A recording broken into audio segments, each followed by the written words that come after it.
विजेतेशी बालकृष्ण प्रभू वैष्णवरून खूब खूब आशीर्वाद वैष्णवरून। तो अक्षय तृतीया से रथ यात्रा तक का क्या सेवा प्रकार रहता है और अक्षय तृतीया पे क्या सेवा प्रकार रहता है। तो देखिए, अक्षय तृतीया में ठाकुर जी राजभोग सड़ने के बाद राजभोग आरती में चंदन धरते हैं। और चंदन धरते हैं उसका मतलब ये नहीं होता है कि श्रृंगार सब बड़े हो जाते हैं। श्रृंगार धरे रहते हैं और श्रृंगार के साथ ही चंदन धरते हैं, क्योंकि श्रृंगार हल्के ही धरते हैं। उष्ण काल में श्रृंगार हल्के धरते हैं। उष्ण काल में जैसे आप इसमें दर्शन कर रहे हो, और श्रृंगार का भी एक वीडियो बनाएंगे, टोपी के श्रृंगार और दूसरे जब भी सभी श्रृंगार के देखेंगे। तो श्रृंगार कौन कौन से आते हैं उष्ण काल में, वो मैंने आपको इसके पहले श्रृंगार के वीडियो में भी बताया कि उष्ण काल में अक्षय तृतीया से रथ यात्रा तक मोती के और सीप के श्रृंगार आते हैं और गुंजा माला श्वेत आनी शुरू हो जाती है उष्ण काल में अक्षय तृतीया से रथ यात्रा तक। पॉइंट टू पॉइंट याद ना रहे तो लिख लीजिए। और उसके अलावा उष्ण काल में गादी के ऊपर सफेदी रहती है। ये तो अभी आपको ऐसे ही सिखा रहे हो, इसलिए गादी के ऊपर सफेदी रहती है। अक्षय तृतीया के दिन ये सफेद वस्त्र में चंदन की छाप, चंदन केसर की छाप वाले वस्त्र आते हैं और हल्के श्रृंगार होते हैं। और अक्षय तृतीया के ऊपर आप चंदन के श्रृंगार भी धरा सकते हैं। और चंदन के श्रृंगार कैसे बनते हैं उसका भी वीडियो देखेंगे, प्रैक्टिकली बना सकेंगे तो बनाएंगे। और फूल के श्रृंगार का भी वीडियो, वैसे तो मैंने वो तो बनाया है फूल का श्रृंगार का। अभी अपन चंदन कैसे धरते हैं वो प्रैक्टिकली देख लेते हैं। और अक्षय तृतीया से रथ यात्रा तक सेवा का क्या प्रकार रहता है, और अक्षय तृतीया से जो भी उष्ण काल से रिलेटेड साहित्य आता है उसका आज के दिन अधिवासन होता है मंदिरों में प्रायः। पर अधिवासन एक वैदिक प्रक्रिया है, इसलिए आप लोगों को वो करने का आवश्यक नहीं है। अधिवासन मतलब कि देखिए, अपने मार्ग में सभी साहित्य जो होता है वो भी भावनात्मक होता है, तो इसलिए उनका अधिवासन होता है, उसके बाद उसको सेवा में लिया जाता है। तो आज कौन कौन सी चीजें स्टार्ट होती है साहित्य, तो आज एक गुलाबदानी, देखिए ये गुलाबदानी है, इसके अंदर हमें गुलाब जल, देखो आजकल तो बहुत टाइप के गुलाब जल मिलते हैं, वो ओरिजिनल नहीं होते हैं। जो ओरिजिनल गुलाब जल हो, ठाकुर जी उत्तम वस्तु के भोक्ता है, मैं पहले भी हजारों बार कह चुकी हूँ। तो इसलिए जो ओरिजिनल गुलाब जल है वो ही इसके अंदर हमें भरना है। और फिर वो क्या होता है कि वो जो गुलाब जल है वो प्रभु को ऐसे थोड़ा बहुत ठंडक के लिए गादी पे प्रभु को, उसके अलावा ये गुलाब जल जो है वो जब चंदन का पेस्ट हम बनाते हैं तो उसके अंदर भी गुलाब जल से ही उसको पेस्ट बनाना है। और उसके अलावा गुलाब जल के अलावा थोड़ी सी 1-2 ड्रॉप रूह गुलाब, या रूह गुलाब ना भी हो तो जो ओरिजिनल गुलाब होता है चैत्री गुलाब, उस अतर की आप ड्रॉप पधराए, उससे चंदन की गोलियां बनाए। चंदन कैसे बनता है वो तो आप लोगों को पता ही होगा। चंदन का एक पत्थर आता है, मतलब लकड़ी आती है चंदन की, उसको पत्थर के ऊपर घिस के और उसको चंदन बना के फ्रिज में रखना होता है। पर बहुत सारा एक साथ मत बनाइए, थोड़ा थोड़ा 2-3 दिन का फ्रेश बनाइए। तो आज से कौन कौन सी सामग्री साहित्य आता है, तो एक गुलाब जल भरने के लिए गुलाबदानी, उसके अलावा चंदन एक डब्बी में, स्टील की डब्बी में भर लीजिए, चांदी की हो तो चांदी में, उसमें चंदन की बरनी जिसमें चंदन का पेस्ट रहता है ठाकुर जी के झारी के इस साइड। और उसके अलावा झारी जी तो 2 आते ही हैं, पर एक्स्ट्रा में जैसे अपन को कैसे यथा देह तथा देवे, गर्मी के दिनों में थोड़ी ज्यादा प्यास लगती है और गर्मी में अपन शीतल जल प्राय पीना पसंद करते हैं फ्रिज का, इसी तरह ठाकुर जी को भी ठंडा जल रेवे। देखो मथनी स्टार्ट हो जाती है वो तो है ही, पर मथनी के अंदर खस का बोरा आता है जिससे और ज्यादा ठंडक वाला जल हो। उसके अलावा रोज मथनी खासा करके रोज रात को ही जल भर लीजिए ताकि सुबह ठंडा जल हो जाए मथनी में। पर मथनी में से झारी में जल भरते हैं तो वो थोड़ी देर में गर्म हो जाता है, तो वो गर्म ना हो उस भाव से आज से मिट्टी के कुंजा भी आते हैं। वैसे आजकल गेरू कलर के मिलते हैं, पर ठाकुर जी में नियम सफेद कुंजा का ही है। और उस कुंजे के अंदर जो जल भरते हैं, जल भरने के बाद उसके ऊपर एक छोटी सी लोटी या कटोरी रखनी है। उस लोटी में कुंजे से डायरेक्ट जल नहीं अरोकते हैं प्रभु, उस लोटी में करके फिर अरोकते हैं। और उसके अलावा उस कुंजे के ऊपर एक सफेद श्वेत मलमल के वस्त्र, जो ऐसे ही लपेट लो, आप लोगों को नहीं आता हो तो। बाकी मैंने कुंजा का जो वीडियो बनाया है, तो कुंजा कैसे बनाते हैं तो भांति भांति के सिंपल प्लेट्स के भी बनते हैं। और उसके अलावा अलावा अलग अलग फूल के पत्तियों के भी कुंजे बनते हैं। और कुंजा भी अपन ज़्यादा से ज़्यादा 2 या 3 दिन रखिए, उसके बाद वो जो कपड़ा वस्त्र है वो थोड़ा जीर्ण या मैला हो जाए, उसके बाद नया वस्त्र से नए कुंजे बनाइए। तो ये थोड़ा जितना आप लोगों के पास समय कन्वीनियंटी हो, अगर आपको प्लीट्स के में टाइम लगता है तो भले आप सिर्फ लपेट दीजिए, उत्सव पे कभी फूल के कुंजा बनाइए या प्लीट्स के बनाइए, क्योंकि प्लीट्स के अगर मेले हो गए उसके बाद हर 3-4 दिन में वस्त्र तो चेंज करना अनिवार्य है। प्लीट्स मान लो आपके पास समय नहीं भी है और सादा वस्त्र भी लपेट दोगे तो चलेगा। तो आज से चंदन की बरनी, गुलाबदानी और कुंजा ये सब साहित्य आता है। आज से सामग्री में थोड़ा बहुत परिवर्तन आता है। आज से राजभोग में दही भात आता है और बाकी तो जो भी सब सामग्री राजभोग में आती है वही, पर दही भात ठंडक का प्रतीक है तो दही भात आता है।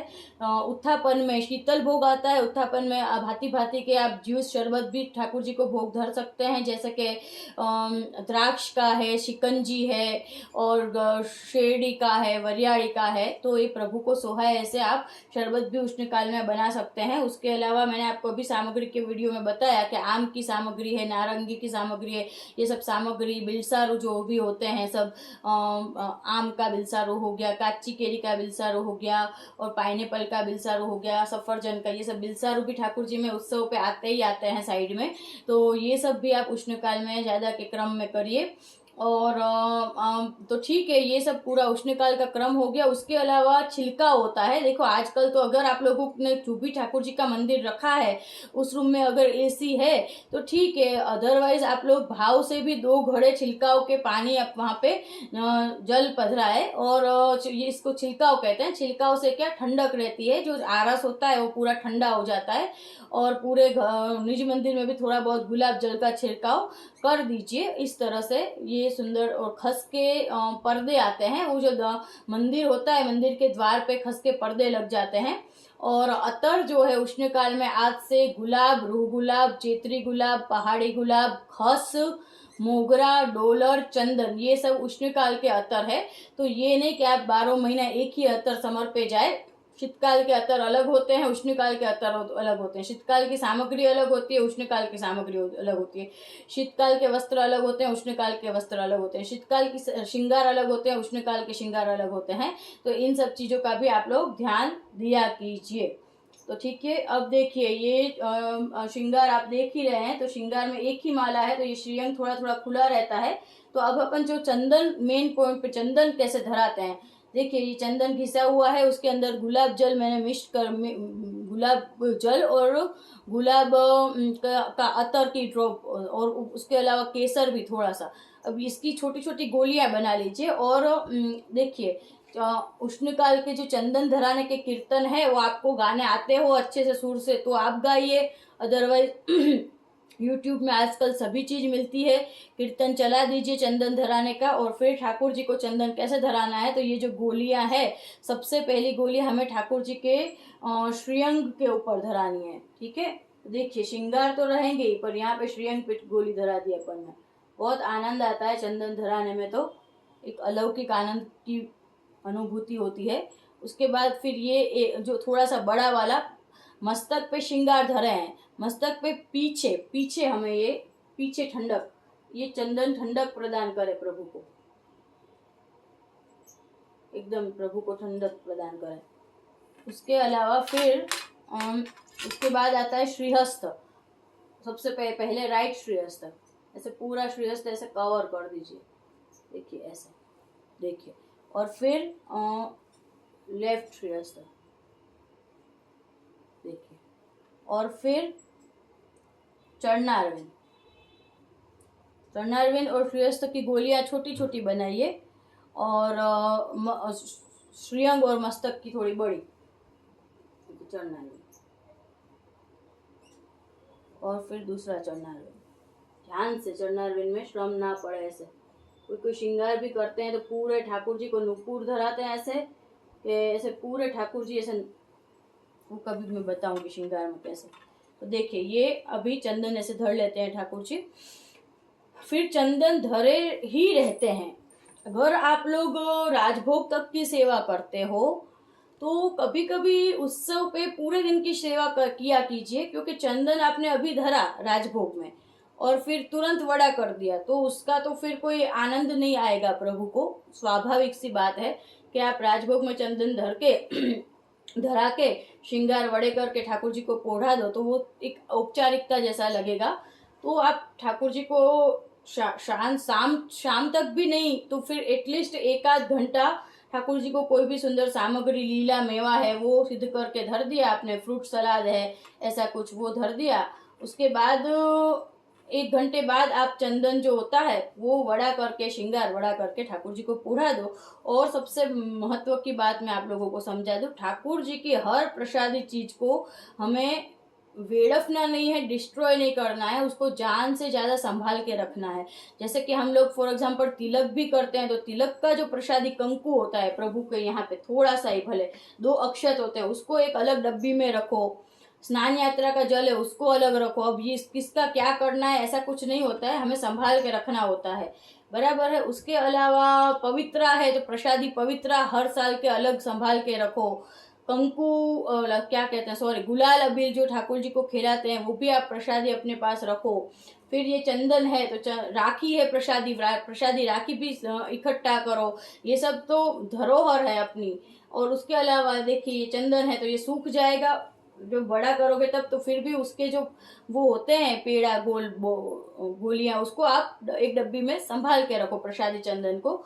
इस तरह से होता है पूरा, ठीक है वैष्णवरुन। तो आशा करती हूँ आप लोगों को वीडियो पसंद आया होगा, क्योंकि भाई देखिए अभी तो कोविड चल रहा है और मैं कोई रिस्क लेना नहीं चाहती हूँ। मैं तो आप लोगों को भी कहती हूँ कि आप लोग रिस्क ना ले लीजिए, पर डरिए भी ना, डरना नहीं है, जागरूक रहना है, डरिए भी ना। और ये भी नहीं कि हम अभी कोविड चल रहा है तो सब लोग आलसी हो जाए और घर पे हाथ धरे बैठे रहे।